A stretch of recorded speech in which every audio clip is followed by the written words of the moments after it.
O maior mito que nos aprisiona hoje não é a existência de deuses ou a inevitabilidade da morte, mas sim o mito da inevitabilidade do sistema. A crença paralisante de que esta ordem socioeconômica, política e financeira que conhecemos, o neoliberalismo globalizado, em sua fase terminal, é a única estrutura possível. E, portanto, seu colapso caótico é o destino final e inegociável da humanidade. Eu o afirmo. A queda que se desenrola diante de nossos olhos não é um acidente, nem um mero tropeço histórico, mas o resultado lógico e o estágio final de uma autodestruição programada. Um ciclo de ganância e centralização que não apenas está sendo permitido, mas ativamente acelerado pelas próprias elites que o estabeleceram. Elas contam com seu medo do apocalipse para nos forçar a aceitar a única solução que lhes convém, um controle ainda mais centralizado e digital, disfarçado de grande reset. Mas a questão é, se o sistema está condenado a cair, e se esse colapso é o único pré-requisito para o renascimento, você realmente acredita que não há alternativa para além do controle? Ou você se sente capaz de usar a queda como o portão para uma nova ordem de liberdade? O medo do colapso não é um subproduto da crise, ele é de fato a principal ferramenta de retenção de poder do sistema. Se o público é convencido, de forma incessante e martelada pelos canais de mídia e líderes políticos, de que a única escolha é entre este sistema falho e o caos total, a submissão a qualquer medida de controle, austeridade e vigilância digital, se torna o preço razoável a pagar pela sobrevivência. O mito da inevitabilidade transforma a inércia em virtude e a ação criativa em rebelião fútil. É o espírito do fatalismo que paralisa a mente coletiva, o grande oponente, o antagonista sutil, que nos impede de vislumbrar e, mais importante, de manifestar soluções e estruturas econômicas e sociais alternativas, baseadas na abundância, na reciprocidade e na descentralização. A verdade é que o sistema não precisa ser salvo, ele precisa ser transcendido, e a sua queda, que eles nos ensinam a temer, é a janela de oportunidade que a humanidade sempre esperou para construir um modelo verdadeiramente restaurador e humano, fora das garras das elites globais. Este sistema que agora se desfaz, como um gigante de pés de barro atingido pelo peso de sua própria contradição, não está quebrando apesar de seus líderes, ele está quebrando por causa da sua arquitetura ideológica, que é a negação da lei universal da reciprocidade e do ciclo natural de vida e morte. Eles nos empurram para a beira do precipício financeiro e social, para em seguida se apresentarem como os únicos capazes de reconstruir o que eles mesmos demoliram. Mas e se eu dissesse que você tem o poder de ditar o novo sistema que emergirá das ruínas? Você consegue perceber a diferença entre a resignação e a responsabilidade criativa? Se o colapso é inevitável, o que a sua consciência está construindo agora, neste momento de transição? Pense nisso, e antes de continuarmos a desvendar essa agenda, deixa o like no vídeo e se inscreve no canal, porque isso ajuda esse tipo de conteúdo a chegar a mais pessoas que precisam despertar para essa verdade urgente. O mito da inevitabilidade é mais do que uma falha de percepção, é o componente ideológico central que sustenta a pirâmide de poder. Ele opera sobre a premissa de que a complexidade do sistema financeiro moderno e a interconectividade política são tão vastas que desafiam a compreensão e a mudança, tornando qualquer alternativa utópica ou perigosa. Essa tese desestimula a ação e incentiva a passividade, assegurando que, enquanto a maioria estiver paralisada pelo medo da alternativa, o caos, a minoria que detém o controle, possa continuar a acelerar a concentração de riqueza e a autodestruição da estrutura, sabendo que a massa não terá energia nem visão para construir algo novo durante o vácuo de poder. Aprofundando o contexto histórico, vemos que o neoliberalismo globalizado, com sua ênfase na desregulamentação total, na privatização e na financiarização da vida, não é o auge da liberdade econômica, mas o estágio final da centralização de capital. Historicamente, impérios financeiros sempre buscaram converter o trabalho e o valor em dívida e controle. O que difere hoje é a velocidade e a escala digital. A criação de trilhões em dívida soberana e corporativa nas últimas décadas não foi um erro de cálculo, mas um mecanismo de extração que vincula governos e cidadãos a uma arquitetura financeira inquebrável, cujos credores são as mesmas forças que agora falam em resetar a economia global. O colapso, portanto, é a liquidação controlada dessa dívida, para que um novo ciclo possa ser iniciado, mas sob novas regras ainda mais restritivas. Existe um paralelo espiritual e arquetípico inegável. O sistema que estamos vendo morrer é a representação moderna do arquétipo de Babilônia, uma estrutura hipercentralizada, opulenta, que celebra a injustiça, a desigualdade e a opressão de forma sistêmica. Babilônia, no sentido profético, nunca é destruída por exércitos externos imediatos, mas sim pelo peso de sua própria arrogância e corrupção interna. O simbolismo da queda de Babilônia é a libertação para aqueles que estão presos em suas muralhas, mas somente se eles a abandonarem antes do colapso final. Isso significa, no plano prático, desvincular a energia, o dinheiro e a crença das estruturas que estão morrendo. As forças antagonistas são claras. De um lado temos o espírito da inevitabilidade/fatalismo, a força psíquica que é constantemente injetada na consciência coletiva pela mídia de massa, reforçando que não há alternativa. Este é o verdadeiro inimigo, a paralisia da vontade. Do outro está o poder da criação/manifestação, a capacidade do povo de, em comunidade e em rede, ignorar a narrativa do medo e começar a construir a estrutura paralela da nova realidade. A batalha não é na rua, ela é na frequência da crença, na decisão de onde alocar o poder criativo e a atenção. A narrativa do colapso iminente serve para desviar a atenção do propósito real da transição. Enquanto o público está em pânico com a ideia de perder dinheiro em contas bancárias ou com a hiperinflação, as elites estão silenciosamente pavimentando a estrada para o novo sistema, moedas digitais de bancos centrais, CBDCs, que prometem eficiência, mas entregam o controle financeiro total, programabilidade do dinheiro e rastreamento de cada transação, vinculando, por fim, a identidade digital ao crédito social. A queda da estrutura antiga não é o objetivo final, ela é apenas o pretexto para a implementação da nova arquitetura de controle. As consequências de aceitar o mito da inevitabilidade são a submissão voluntária ao novo sistema. Se você acredita que o colapso é caótico e incontrolável, a promessa de ordem por meio de uma moeda digital centralizada e uma identidade global se torna irresistível, mesmo que ela venha com a perda total da privacidade e da soberania individual. A tensão reside na urgência de se mover para a descentralização, antes que o controle digital se torne a nova e única porta de entrada para a participação social e econômica. O sistema está, ironicamente, acelerando sua própria morte. Ao imprimir dinheiro de forma irresponsável e manter taxas de juros artificialmente baixas, os bancos centrais agiram como o acelerador de um motor já superaquecido. Esse quantitative easing não injetou riqueza real na economia. Ele inflacionou ativos para os ricos, bolhas imobiliárias e financeiras e corroeu o poder de compra da classe trabalhadora. Essa política, que parecia salvar o sistema, na verdade garantiu que, quando a quebra chegasse, ela seria exponencialmente mais destrutiva e serviria para justificar medidas draconianas. A contradição mais flagrante é que, enquanto o sistema prega a escassez para as massas, ele demonstra uma abundância ilimitada de recursos para si mesmo. Dinheiro de resgate, trilhões em quantitative easing. Essa hipocrisia expõe o mito da escassez como uma ferramenta de controle. A riqueza não é limitada, a distribuição de valor é manipulada para ser centralizada. Quando o povo finalmente percebe que a falta não é real, mas fabricada, o poder da narrativa de escassez se desintegra. Nossa tarefa é interpretar os sinais. As falas de líderes de fóruns globais sobre a necessidade de resetar e reconstruir são a confissão pública de que a destruição é um pré-requisito calculado. Não se reconstrói o que não foi quebrado. O reset não é um plano de recuperação, é um plano de substituição da velha estrutura de controle por uma nova, mais sofisticada e à prova de fudas, baseada em tecnologia digital e vigilância algorítmica. O que se revela é a agenda oculta.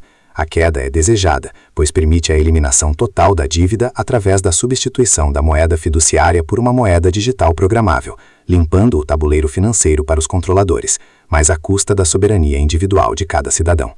O medo do colapso é a cortina de fumaça que impede a visão clara desse plano de transição de poder. Esta fase exige uma profunda purificação conceitual.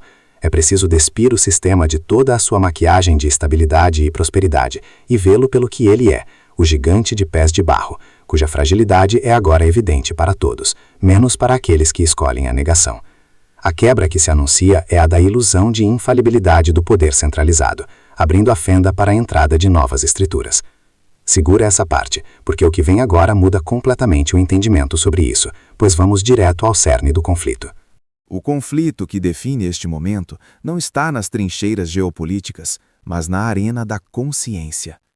Ele é a oposição fundamental entre o poder da crença coletiva e a inércia da estrutura antiga. A estrutura antiga, representada pelo sistema financeiro, político e midiático, opera sobre a inércia da escassez, uma força que prega a inevitabilidade, baseando-se na premissa de que os recursos são limitados, a dívida é infinita e o medo é constante.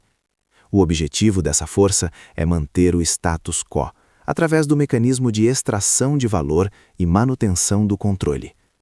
Ela exige que você acredite que não há saída. O antagonismo estrutural reside no fato de que o sistema é projetado para falhar. Ele é um motor que requer combustível de dívida para funcionar, e quando o crédito se exaure e a confiança se esvai, ele entra em colapso. O choque ocorre porque a estrutura antiga, sentindo a perda de sustentação, o povo retirando sua crença e energia, endurece o controle, acelerando o movimento em direção ao tecnocontrole digital. Essa é a reação de um poder moribundo, que busca uma última e desesperada reinvenção para sobreviver à própria queda. Do outro lado, surge o poder da criação, o novo arquétipo, que é a capacidade inata da mente coletiva de mudar a realidade ao mudar sua crença. Quando o povo rejeita o mito da inevitabilidade, ele manifesta soluções e estruturas alternativas, comunidades de troca, moedas locais lastreadas em valor real, redes de soberania alimentar e energética. Este movimento é a antimatéria do sistema de escassez, provando que a abundância é um estado de consciência e organização local, não um resultado da permissão centralizada.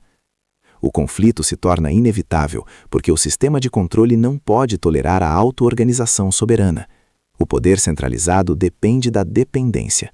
Quando as pessoas se tornam autossuficientes e se conectam em redes horizontais, elas cortam o fluxo de energia e valor para o topo da pirâmide.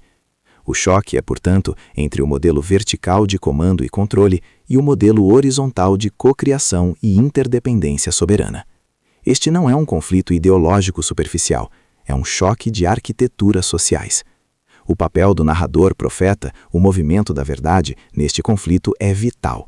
Expor a agenda de que a queda é desejada pelas elites, transformando o medo paralisante em conhecimento empoderador. Ao revelar que a crise é o plano e não o erro, o poder do mito da inevitabilidade é quebrado, e a energia que estava presa no pânico é liberada para a criação de soluções. É a soberania da informação que sustenta a soberania da ação. O confronto final não é sobre se o sistema cairá, mas sobre quem ditará a nova ordem que emergirá do terreno liberado. As elites planejam uma nova forma de controle digital, centralizado e totalitário, usando a crise como justificativa. O povo tem a oportunidade de construir uma nova ordem baseada na descentralização, na reciprocidade e na abundância local. Esta é a verdadeira linha de batalha, a escolha entre a dependência digital ou a liberdade em rede, um conflito profundo e carregado de significado existencial. Para entender a inevitabilidade dessa queda, devemos olhar para os padrões que se repetem na história humana, pois o sistema que morre hoje não é o primeiro a sucumbir à sua própria megalomania. O colapso do Império Romano, por exemplo, não foi um evento singular, mas um processo lento de corrupção interna, de um vasto corpo burocrático que se tornou pesado demais para se sustentar, e de uma moeda que foi desvalorizada até se tornar inútil pela inflação desenfreada. O paralelo é impressionante. O excesso de centralização, a concentração de riqueza em Roma, os bancos centrais e elites de hoje e o desespero das periferias são espelhos exatos da nossa realidade atual, sinalizando que o que está morrendo é a forma de poder centralizado, não o poder em si. O arquétipo de Babilônia, mencionado nas narrativas antigas, não é uma cidade do passado, mas um espírito de sistema, um polo de poder hipercentralizado, opulento, baseado na dívida e na injustiça, que se acreditava eterno. A queda de Babilônia é o padrão recorrente que nos ensina que o poder que se nega à reciprocidade e opera puramente pela extração é condenado por sua própria estrutura. Essa narrativa religiosa serve como um forte paralelo. A queda de tal sistema não é vista como castigo, mas como libertação para aqueles que seguem o chamado de sair dela, povo meu, ou seja, desvincular-se energética, financeira e mentalmente da estrutura que está em colapso. O ciclo de 7 anos de abundância e 7 de escassez, como narrado na história de José no Egito, oferece um profundo insight sobre a dinâmica atual. O sistema, em sua ganância desmedida e na criação artificial de abundância através da dívida e da impressão de dinheiro, gera uma bolha insustentável, os anos de falsa fartura. Quando a lei universal se impõe, esse excesso se converte em seu oposto, a escassez real para a maioria. A crise não é uma surpresa, é a correção forçada do desequilíbrio causado pela arrogância humana, forçando uma purificação e a busca por novos modelos de gestão de recursos, baseados na prudência e na soberania alimentar energética. Observe o fenômeno do efeito manada e sua relevância. A queda do sistema é drasticamente acelerada pela perda de confiança coletiva. O dinheiro fiduciário só vale o que a maioria acredita que ele vale. O momento em que a mente coletiva perde a fé na moeda, nas instituições financeiras e nos indicadores do governo é o ponto de não retorno. Hoje, a desconfiança nas mídias, nos governos e nos bancos centrais está em níveis historicamente críticos. Essa erosão da crença é o sinal mais potente de que o corpo do gigante de pés de barro está prestes a desmoronar, pois seu sangue, a confiança, está sendo drenado. Há um paralelo social na transição de poder do feudalismo para o mercantilismo. A velha ordem feudal se autodestrói por seus excessos, e a elite que detinha o poder, a nobreza e o clero, não desapareceu. Ela buscou redirecionar a nova energia, o capital e o comércio emergentes, para novas formas de controle. O que está acontecendo agora é semelhante. O sistema industrial financeiro centralizado está morrendo, e as elites globais buscam redirecionar a energia da descentralização, a tecnologia blockchain, a interconectividade, para uma nova forma de controle digital e centralizado. Essa recorrência cíclica nos ensina que a natureza do poder é perene, mas sua forma é transitória. A cada colapso, a humanidade tem a oportunidade de reescrever o contrato social e econômico. O padrão nos mostra que as elites sempre tentarão usar a crise para se fortalecer. O verdadeiro poder do povo reside em reconhecer o ciclo, sair da inércia e co-criar ativamente o próximo sistema, garantindo que ele seja baseado em valores de vida, e não em mecanismos de dívida e escassez, invertendo a maldição da repetição. A evidência mais palpável de que a queda é intencional reside na manipulação descarada dos indicadores financeiros. Dados oficiais de inflação e desemprego são cronicamente subestimados, mascarando a erosão real do poder de compra e o declínio da saúde econômica da base. Essa falsidade estatística não é um erro, é uma tática para manter a calma na superfície, enquanto a fundação financeira apodrece. Se a inflação real fosse reportada com honestidade, o pânico público seria imediato, forçando a reação. O fato de os bancos centrais continuarem a despejar liquidez no sistema, mesmo diante de crises evidentes, demonstram que o objetivo não é a estabilidade, mas o adiamento controlado da inevitável quebra, para permitir que a nova infraestrutura de controle seja finalizada. Outra fundamentação crucial reside no comportamento das instituições financeiras e dos bancos centrais, a política de taxas de juros zero ou negativas e o famigerado quantitative easing, a impressão de dinheiro em escala massiva, têm sido implementadas não para salvar a economia real, mas para sustentar a bolha de ativos e enriquecer ainda mais a elite financeira. Esses trilhões de dólares injetados no sistema não chegaram às mãos do cidadão comum. Eles cimentaram a especulação e inflacionaram os preços de ativos, ações, imóveis, títulos, garantindo que a concentração de riqueza atingisse picos históricos. Essa transferência de riqueza sem precedentes é a prova da arquitetura ideológica de um sistema que se autodestrói em favor de seus arquitetos. As falas e agendas de líderes de fóruns globais são a confissão pública da intenção. Quando figuras proeminentes do Fórum Econômico Mundial ou do Fundo Monetário Internacional falam abertamente sobre a necessidade de um grande reset e insistem no uso de crises, pandemias, guerras, como oportunidades para a reconstrução, eles estão na verdade revelando que a quebra é a etapa zero do seu plano. Não se fala em reconstruir o que está funcionando. Eles pressupõem a demolição do antigo sistema de moeda fiduciária e de estruturas soberanas para justificar a implantação de um novo modelo, baseado na centralização digital, que só pode ser aceito em um cenário de caos. Observe as leis e regulamentações políticas recentes que sinalizam o futuro pós-colapso. A aceleração no desenvolvimento e discussão sobre as moedas digitais de bancos centrais, CBDCs, globalmente, é um elemento de evidência incontestável. As CBDCs não são uma melhora na moeda, elas são uma ferramenta de controle totalitário, permitindo rastreamento, programação e expiração do dinheiro. A pressa em implementar essa infraestrutura digital em várias nações, alinhada à ideia de uma identificação global, mostra que o terreno para a nova prisão digital está sendo preparado antes que a estrutura antiga desmorone, garantindo que o vácuo de poder seja imediatamente preenchido pela elite. O aumento da polarização social e da fragmentação política é a evidência do colapso moral e ético do sistema. A sociedade está se tornando intratável e dividida porque o sistema perdeu a capacidade de fornecer um futuro sustentável para a maioria. A raiva e a desconfiança não são irracionais, elas são a resposta lógica a um sistema que promete prosperidade enquanto entrega a servidão por dívida. Esse comportamento social caótico é um sinal de que o cimento moral que une a sociedade baseada na confiança nas instituições está completamente erodido, tornando a implosão social tão inevitável quanto a implosão financeira. Por fim, a aceleração da criação de sistemas paralelos por parte do povo é a prova de que a mente coletiva está reconhecendo a inevitabilidade da queda. O crescimento exponencial do interesse em moedas descentralizadas, cripto-blockchain, em comunidades de permacultura, em soberania alimentar e em redes de apoio local não são modismos, são movimentos de retirada estratégica de energia do sistema que está morrendo. Essa construção de novas terras no presente, baseada em redes de troca e interdependência, é a resposta orgânica à percepção de que a estrutura centralizada não pode e não será consertada, e serve como a fundamentação da esperança em meio à crise. A tensão aumenta à medida que as forças em confronto se tornam visíveis. De um lado, o sistema, percebendo que sua narrativa de estabilidade é insustentável, intensifica a propaganda do medo. O foco não é mais vender prosperidade, mas vender segurança contra um colapso que eles próprios induzem. Essa mudança tática eleva a urgência, pois o medo é o catalisador da submissão. A lógica é implacável. Quanto maior o pânico pela perda iminente de tudo, empregos, poupanças, ordem social, mais dispostos estaremos a trocar a liberdade pela promessa de ordem e controle, aceitando sem questionar a nova arquitetura digital.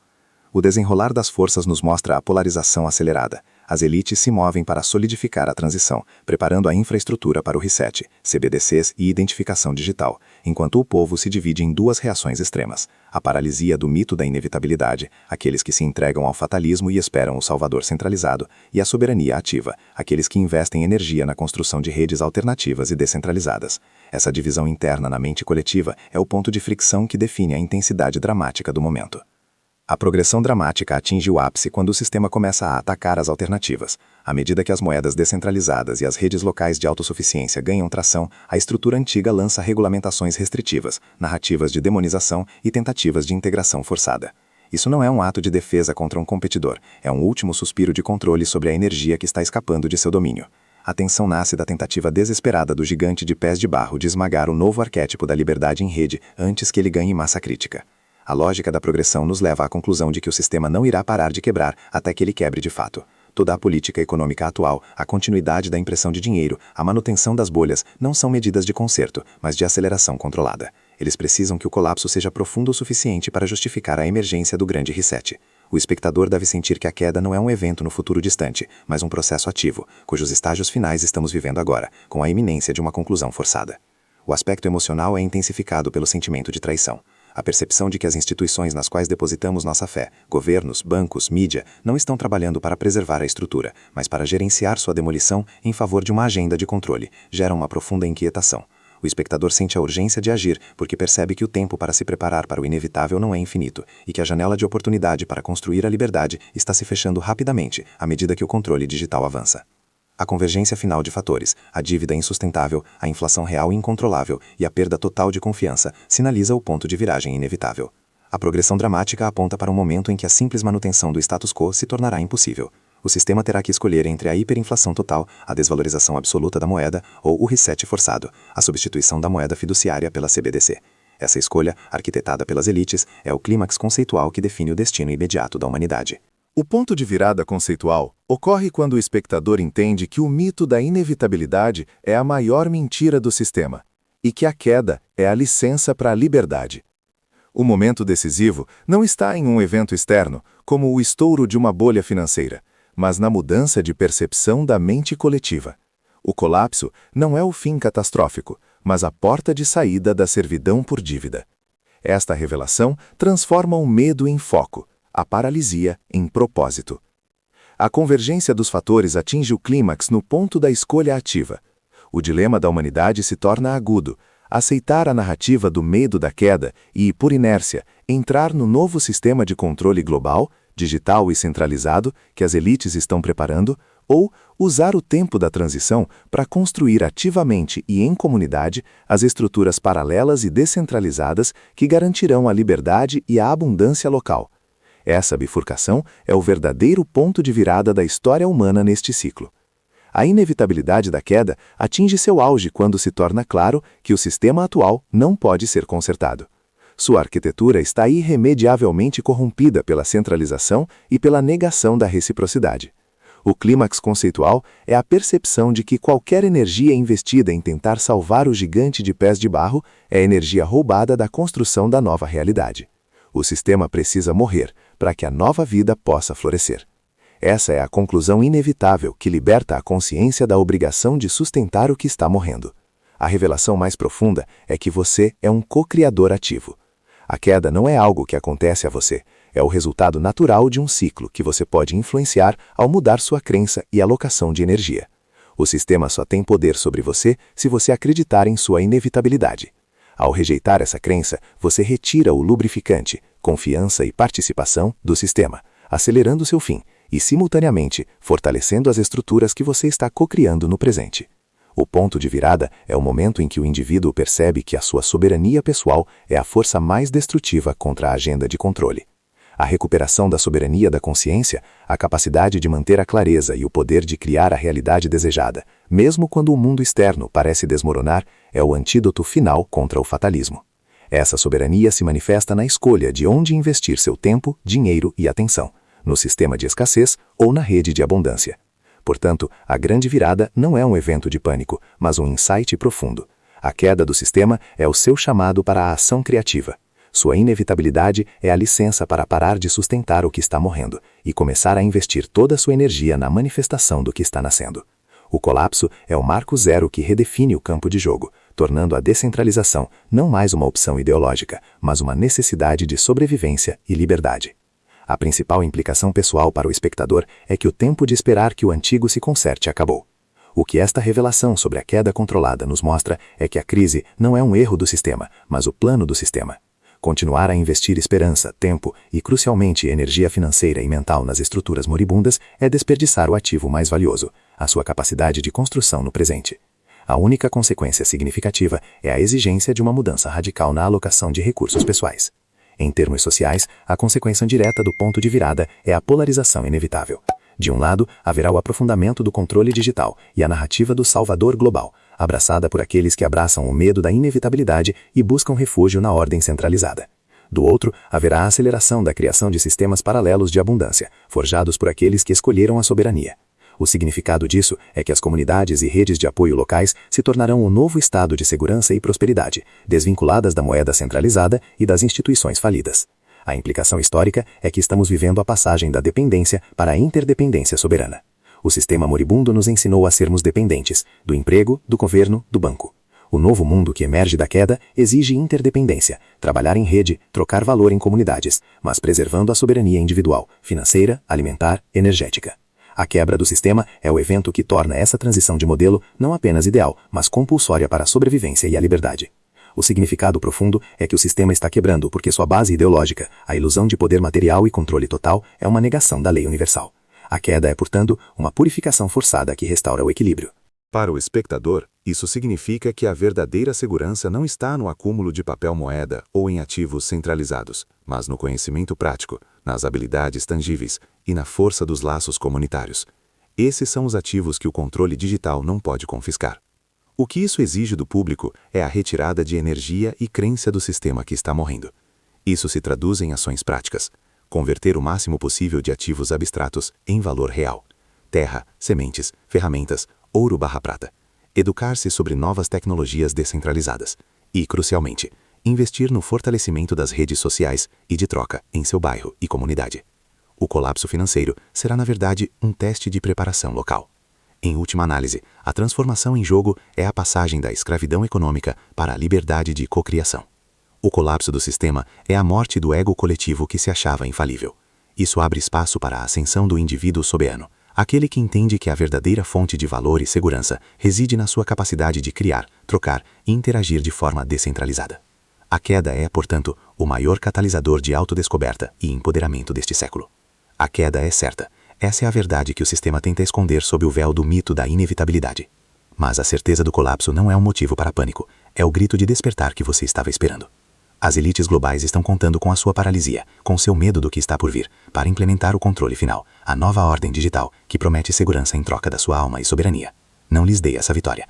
A queda não é o fim, é a porta para o seu poder criativo. A lição final é esta: o que você fará no terreno que a queda vai liberar? O colapso do sistema não é a sua sentença, mas a sua licença para parar de sustentar a ilusão. Não espere que o sistema se conserte, e tampouco espere que ele caia para começar a agir. Você deve construir a arca agora. Construa no seu quintal, na sua rua, na sua comunidade, na sua rede de trocas, no seu conhecimento de soberania. Este é o momento de transferir sua energia, crença e valor para o que é real, descentralizado e que você pode controlar. Portanto, mantenha sua consciência soberana. Não se deixe levar pelas narrativas de fatalismo ou pelo pânico generalizado. Entenda que a maior batalha é pela soberania da sua atenção e crença. O sistema está morrendo. Celebre a oportunidade. O colapso é o seu chamado para construir o reino da abundância e da liberdade em seu próprio presente. Se você for capaz de enxergar o colapso como a fundação do novo, você terá superado o medo e se tornado, finalmente, um co-criador do seu destino. Se esse conteúdo fez sentido para você, deixe seu comentário e inscreva-se para continuar acompanhando análises como esta.